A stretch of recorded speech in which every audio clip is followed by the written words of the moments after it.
आप देख रहे हैं सिटी इंडिया न्यूज चैनल हक की आवाज।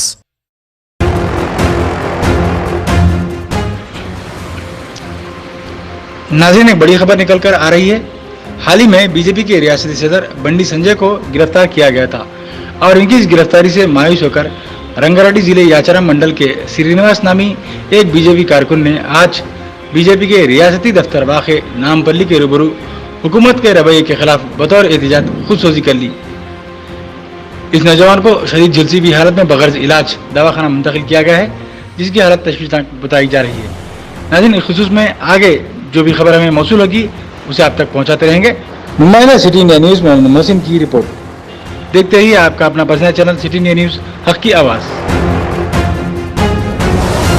दोस्तों, अगर आपको हमारी न्यूज़ और एंटरटेनमेंट तमाम प्रोग्राम पसंद आते हैं तो फिर लाइक करें, शेयर करें और सब्सक्राइब करें, और हाँ, बेल आइकॉन दबाना ना भूलें ताकि आप हमारी हर न्यूज़ और हर एंटरटेनमेंट प्रोग्राम से अपडेट रहें।